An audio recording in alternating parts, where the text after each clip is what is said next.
era in grado di pilotare. Allora, eccoci qua rientrati in studio, allora continuiamo col nostro spazio delle ricorrenze velocemente perché il tempo scappa via e allora siamo alle leggi di Norimberga, è il 15 settembre 1935, abbiamo un breve servizio. 15 settembre 1935. In occasione dell'annuale congresso del Partito Nazionalsocialista vengono approvate per acclamazione due leggi, le cosiddette leggi di Norimberga. La prima, la legge per la cittadinanza del Reich, stabilisce l'esistenza di due gradi di cittadinanza. La legge sulla cittadinanza del Reich prevedeva la divisione della popolazione in cittadini del Reich, cioè cittadini di sangue tedesco o simile, e semplici appartenenti allo Stato, cioè i membri di razze estranee. Soltanto chi aveva sangue tedesco poteva essere considerato cittadino del Reich e come tale beneficiare dei pieni diritti civili e politici. Tutti gli altri erano declassati al rango di cittadini dello Stato. La seconda, la legge per la protezione del sangue e dell'onore tedesco, proibiva il matrimonio e i rapporti extraconiugali tra ebrei e non ebrei. Lo scopo era il mantenimento della purezza del sangue tedesco, uno dei capisaldi dell'ideologia nazionalsocialista. Infrazioni alla legge erano considerate reato di oltraggio razziale e punite con il carcere. Nel paragrafo 3 della legge, che entrò in vigore il 1 gennaio 1936, si vietava agli ebrei di prendere a servizio domestiche di sangue tedesco di età inferiore ai 45 anni. Ecco, questo brevemente, insomma, quelli che erano i contenuti di queste leggi che, come dire, a sentirle oggi si accende una lampadina, cioè è l'inizio, forse era già iniziata la follia nazista. Pulin. Ma diciamo che periodo triste per l'Europa e per il mondo intero, però se guardiamo la storia anche adesso non è che siamo molto lontani a ripercuotere, la storia si ripete sempre. Ogni tanto si sentono, no? I discorsi che assomigliano un poco, dice. Ma io non sono razzista, non credo che nessun uomo debba essere razzista o precludere perché una razza, colore, pertanto bisogna pensare a quello che è successo e farne tesoro. Per cui la politica dovrebbe occuparsi soprattutto di questo. Certo. Zanoni, io ho parlato di follia, all'inizio forse non era già cominciato, questa follia collettiva tedesca. Cosa dice? Si può parlare di follia oppure cos'è successo? Sicuramente è inconcepibile come un paese dalla profondità culturale che ci ha dato personaggi come Goethe, come musicisti o qualcos'altro abbia potuto al proprio interno far venire fuori una cosa del genere. Il problema è che probabilmente una goccia alla volta, pian pianino sono arrivati a mettere in movimento tutta una serie di cose e non si sono accorti gli altri che uno non si poteva impedire e secondo che probabilmente quella era l'anticamera di qualcosa di molto peggio, cioè la soluzione finale del 41, del 42 parte da lì. Ci sarebbe da chiedersi come mai i cittadini tedeschi, credo di aver letto da qualche parte che alla fine della prima guerra mondiale uno dei principi ereditari abbia detto al Kaiser abbiamo più del 25% di voti per i socialisti, questo su tutta la Germania, e questo li preoccupava molto, cioè prima delle varie repubbliche. E da lì poi dove siano sparite queste persone che sicuramente non avevano queste idee nel 1919-1920 e poi nel 1933 siamo andati a finire così. Altra chiave di lettura potrebbe essere che emarginando ovviamente gli ebrei e quelli di sangue misto da tutte quante le varie parti della società, ognuno dei cittadini non ovviamente di religione ebraica ne ha avuto un guadagno immediato, perché quello che è impressionante non è vedere solo queste leggi qua, sono le leggi diciamo che sono venute dopo, certo. Cioè non potevano avere il telefono, non potevano leggere il giornale, non potevano, ne facevano una al mese perché alla fine non si poteva andare nei pubblici uffici, si poteva, e tra l'altro applicate in modo assolutamente rigoroso. Cioè, noi in Italia, se andiamo a vedere quello che è successo nel 1938, quando sono stati allontanati tutti quanti i professori universitari ebrei dall'università, se uno poi andava a studiare nelle scuole ebraiche o in qualche posto dove loro si erano ritirati, era fortunato perché sono andati via di quelle teste di assoluto valore scientifico, basta pensare Fermi, basta pensare per quanto riguarda, non so, didattica matematica, Emma Castelnuovo, tutto quello che viene dietro. Però da noi li hanno lasciati insegnare da un'altra parte, in Germania erano li proprio hanno presi e messi ovviamente da parte, quindi una cosa che ovviamente non ha spiegazioni. Altre cose che io per esempio mi chiedo, leggendo, andare a curiosare tra i libri di storia, vista col senno del poi, per fortuna che il Terzo Reich ha dedicato così tante energie allo sterminio degli ebrei, non per fortuna nel senso che cioè ha dedicato carri ferroviari, ha dedicato linee, ha dedicato progettazioni, ha dedicato tutta una cosa che è perfino sconvolgente a vedersi. Se uno va a visitare 4-5 campi di concentramento si rende conto che perfino il bullone che reggeva il forno crematorio era uguale e fatto nello stesso modo in tutti i campi, e hanno investito moltissimo in questo, distogliendolo dalla guerra guerreggiata. Non oso pensare cosa potrebbe essere successo se si fossero concentrati solo sulla seconda. Cosa dice il professor Casa? Ma è un fenomeno che forse uscendo un po' dal mito si potrebbe capire meglio. Fu sicuramente un'operazione razzista, ma mossa principalmente da una questione socio-economica. Si voleva prendere una parte del bene di una classe sociale, di un gruppo di persone, e veniva riversato sul resto della popolazione. Questo era normale. Quanti si sono appropriati degli appartamenti, delle cose, dei beni di chi veniva perseguitato. E non erano soltanto ebrei, c'erano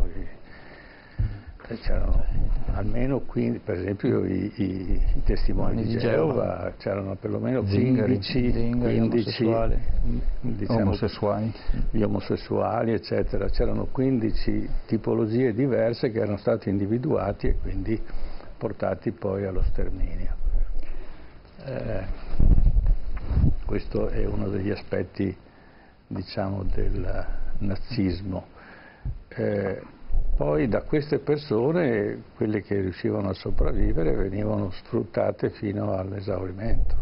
Quindi c'era un aspetto anche in questo, nello sfruttare la persona fino alla morte, e addirittura poi sfruttare anche la pelle, perché sono rinvenute le borsette fatte di pelle umana e si recuperavano le scarpe. E allora quando i deportati venivano portati ad Auschwitz si raccomandava, quando li mettevano poi nelle docce dove non usciva acqua, usciva soltanto gas, si raccomandava che le scarpe venissero legate tra di loro in modo che non quando dice uscite poi le trovate, perché se no si disperdono, voi le perdete, perché allora la raccolta veniva fatta con maggiore facilità. Ma sono tutti i dettagli, ma poi il meccanismo era mostruoso.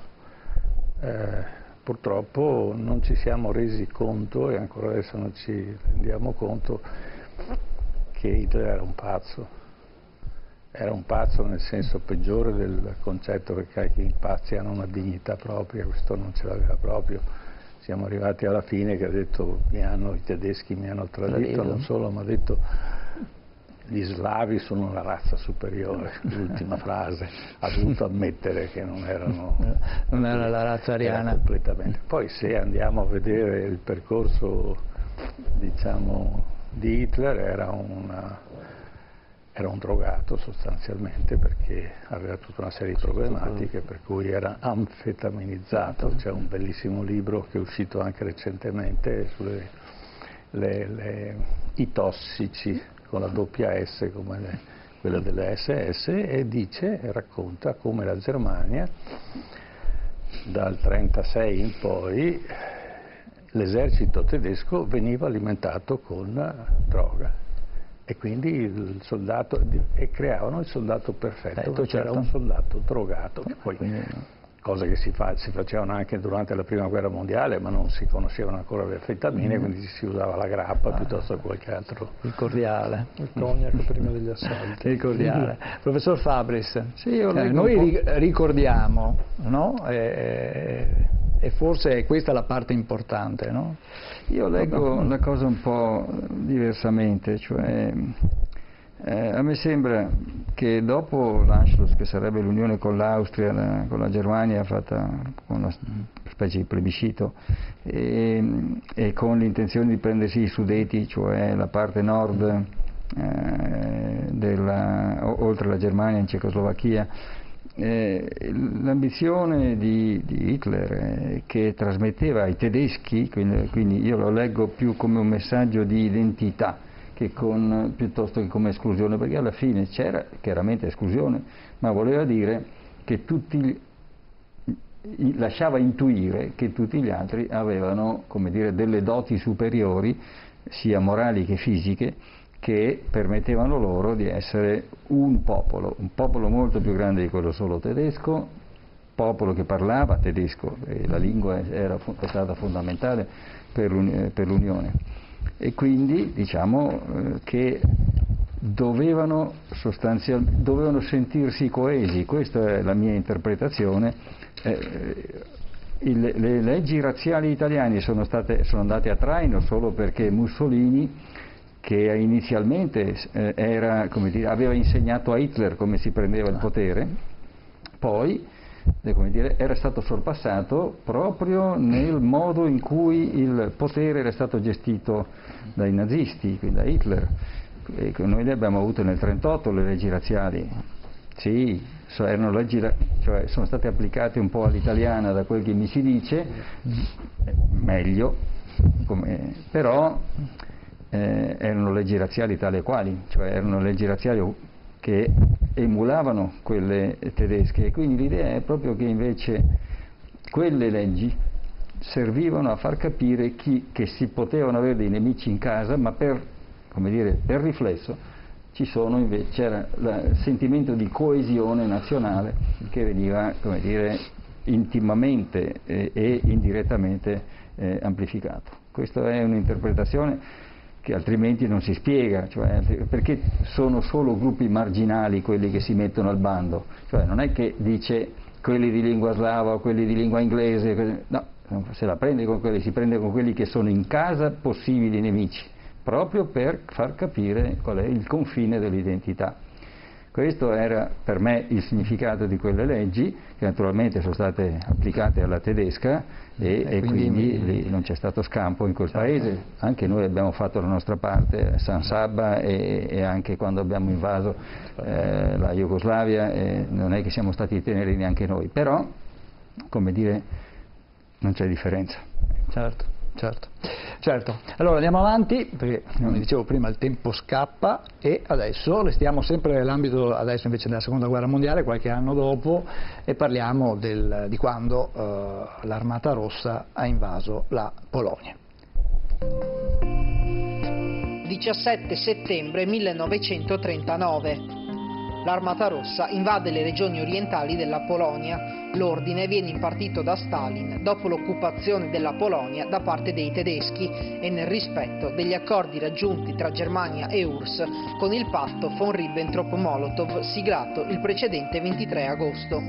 Firmando il patto, Stalin abbandonò la politica della sicurezza collettiva in Europa e optò per la salvaguardia degli interessi sovietici attraverso la neutralità o azioni autonome. Nel patto non c'era alcun specifico accordo o intenzione riguardo ad una spartizione della Polonia, ma solo la delimitazione delle rispettive sfere di influenza nel Baltico.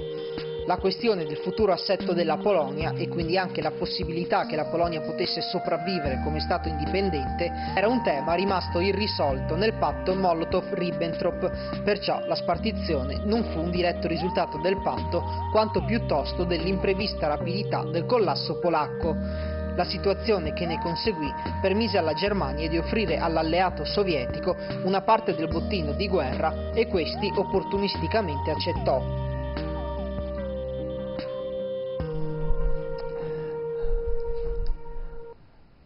Zannoni, E allora, questa alleanza tra Hitler e Stalin.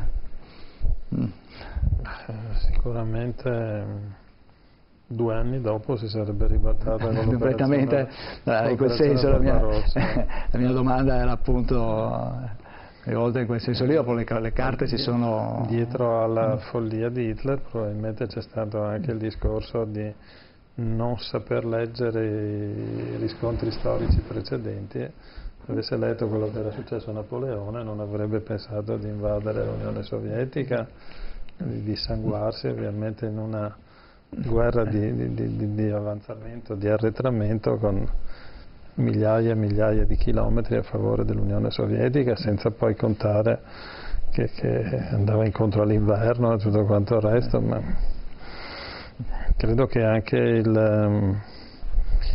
dopo magari verrà fuori anche col discorso di Solidarnosc, anche l'orgoglio del popolo polacco. Ovviamente Polonia è sempre stata vista da parte dell'Unione Sovietica come qualcosa che era diverso, la Polonia ha sempre più guardato l'Europa anche da un punto di vista storico, da un punto di vista anche di potenze regnanti, quando c'era state negli anni precedenti, 1600-1700, quindi non si prendevano bene probabilmente nemmeno da un punto di vista così culturale, etnico, e quindi ovviamente hanno avuto buon gioco i russi per entrare in Polonia, cosa che poi si è vista poi negli anni successivi. Insomma.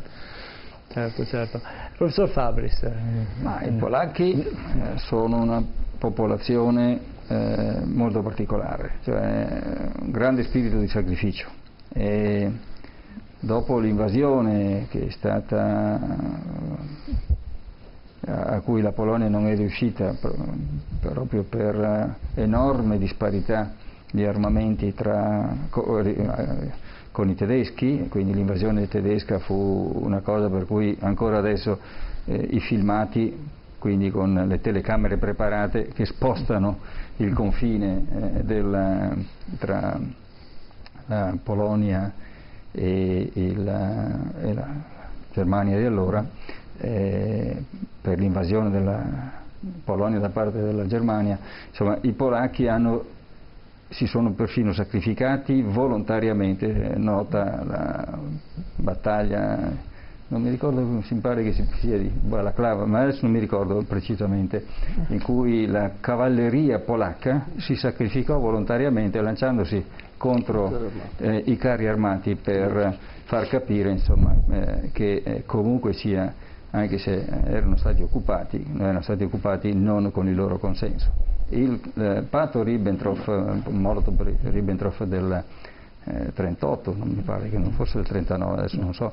ricordo dal libro di storia che era del 38, era un patto opportunistico che serviva a garantire Hitler, che si stava guardando verso un'altra direzione, che non ci fossero invasioni alle spalle. Quindi, come dire, l'invasione della Polonia da parte dei russi è sostanzialmente stata una specie di vendetta storica, perché tra polacchi e russi non sono mai stati tanto teneri, uno occupava l'altro e poi veniva rioccupato in continuazione nella storia, e quindi come dire, se non era stata programmata, se non era stata esplicitamente programmata, era comunque stata come dire, un invito implicito a farlo da parte sempre dei tedeschi. Quindi l'idea è che si trattava di una cosa che era già avvenuta quando c'è stata l'invasione tedesca. Io credo che c'è qualcosa da aggiungere? Da aggiungere no, ce ne sarebbe da raccontare, però si vede come due persone così disturbate anche mentalmente siano riuscite sia da una parte a occupare il potere e a crescere le masse a loro favore negli anni, perché sono stati tutti e due degli assassini, tutto sommato, perché veramente hanno fatto strage di milioni di innocenti da una parte e dall'altra. E per fortuna che dopo Hitler ha sferrato l'attacco, perché se si fossero messi anche insieme sarebbe stato peggio per tutta l'Europa. Professor Casen. Ha sferato l'attacco un po' in anticipo, perché Stalin sperava che restasse calmo per un altro paio di anni, perché non erano in grado di sostenere un attacco, ma è vero che c'è stata la spedizione di Napoleone in Russia, però Stalin pensava di risolvere il problema in 3 mesi, cosa che era già Stalin o Hitler? Hitler, scusate, sì. E quindi la cosa invece si prolungò e arrivò il famoso generale Inverno e lì si impiantarono tutti.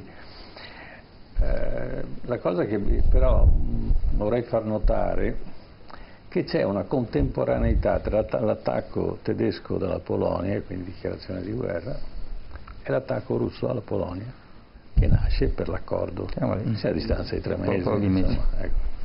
Però, mentre la Francia dichiara guerra alla Germania, perché attacca proditoriamente la Polonia, quando Stalin invade la Polonia non succede niente. Anzi, diventa l'alleato degli alleati, quindi dell'Inghilterra, dell'Olanda e degli Stati Uniti. E questo lascia un buon interrogativo che non è stato ancora risolto, perché quella volta non hanno dichiarato guerra all'Unione Sovietica.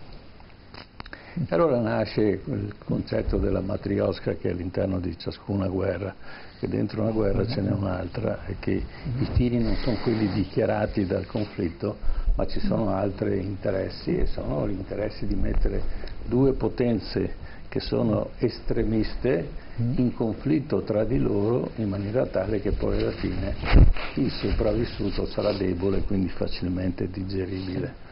Cosa che però non è successa, perché l'Unione Sovietica si è rafforzata moltissimo durante la guerra e addirittura fu determinante per la vittoria degli alleati, perché sicuramente gli alleati non erano in grado né di vincere né di chiudere poi la grande guerra con il Giappone.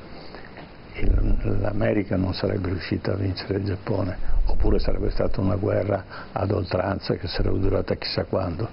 E a Yalta, cosa che non si racconta spesso e volentieri, c'è un litigio tra Roosevelt e Churchill, perché Churchill dice mandiamo a quel paese Stalin, e invece Roosevelt domanda a Stalin di intervenire contro i giapponesi per risolvere il problema della Cina. E lì ci sono poi 2 grandi contendenti, Mao Zedong e Chiang Kai-shek, l'uno appoggiato dalla Unione Sovietica, l'altro appoggiato dagli americani. Si concluderà poi con l'invasione del comunismo in Cina e l'isolamento del nazionalismo cinese a Formosa, a Taiwan. E adesso restiamo in Polonia, però ci avviciniamo un po' ai giorni nostri e veniamo alla nascita di Solidarność. 17 settembre 1980 nasce il sindacato polacco Solidarność. Il movimento di lavoratori si forma dopo gli scioperi nei cantieri navali di Danzica. Alla sua testa è Lech Walesa. Nel corso degli anni Solidarność divenne il punto di riferimento del movimento di dissenso interno alla Polonia. Nel 1981 conta già 9 milioni di iscritti.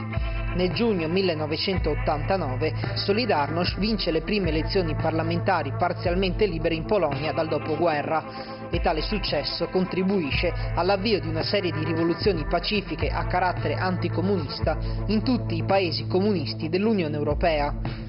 Nel 1981, in seguito all'ascesa del generale Jaruzelski alla carica di primo ministro e alla conseguente introduzione della legge marziale in Polonia, il Vaticano si rese responsabile di un ingente flusso di capitali volto a finanziare le attività di Solidarność. Questa operazione venne attuata principalmente tramite trasferimenti occulti di denaro da parte dello IOR presieduto da Paul Marcinkus e del Banco Ambrosiano di Roberto Calvi.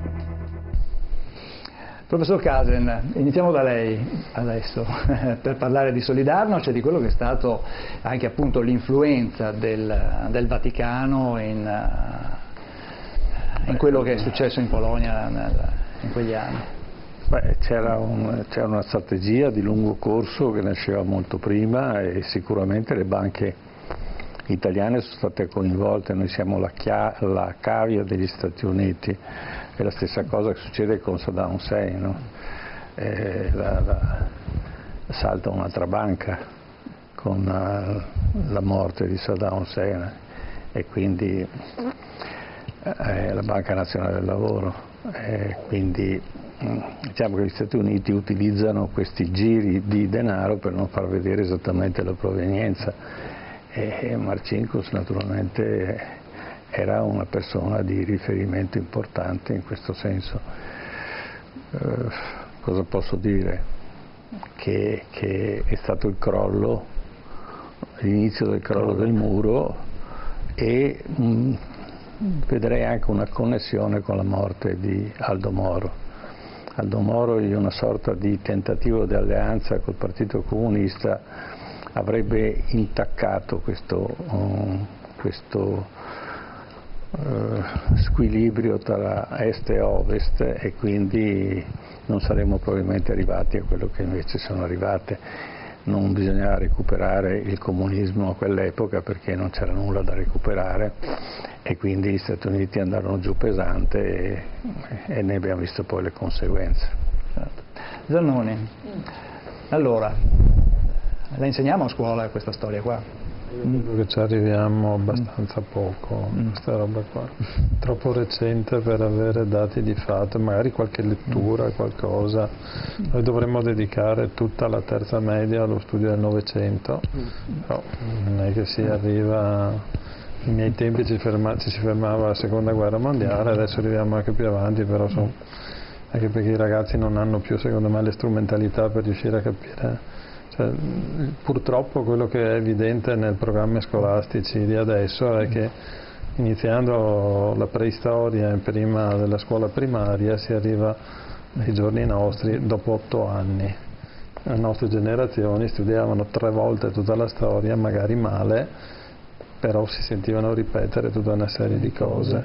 Poi lamentiamo anche il fatto che per una contrazione così, diciamo, siamo molto a discutere di quante ore i ragazzi stanno a scuola, ma poco di che cosa facciano durante le ore di stazionamento a scuola. È un po' sparita la geografia, per cui mentre la mia generazione, ma anche quella forse di mie figlie, si ricordavano le 9 province della Sicilia, vabbè che adesso forse saranno diventate di più visto l'inflazione delle province, e adesso i ragazzi molto spesso in terza media conoscono più le spiagge del Mar Rosso dove sono stati con i loro genitori oppure qualche altro posto, magari non sanno nemmeno dov'è Borgorico oppure non hanno mai visto le pendici del Monte Grappa o sanno collocare determinati fatti della prima o della seconda guerra mondiale nelle nostre zone, cioè questo è un po' il limite. E per cui queste cose qua ci si arriva sì attraverso letture, attraverso proporre documenti magari che ci sono più nella scuola secondaria di secondo grado che non prima. E ovviamente dopo, come diceva il professor Fabio, c'è sempre da parte degli insegnanti cosa proporre, perché all'interno della loro libertà di insegnamento possono proporre talmente tante cose al di fuori delle loro materie. Per esempio anche gli insegnanti di religione cattolica, trattando la figura sicuramente di Giovanni Paolo II, possono arrivare a trattare queste cose qua, che io credo comunque sul discorso della Polonia di Solitanus abbia avuto comunque un grande peso.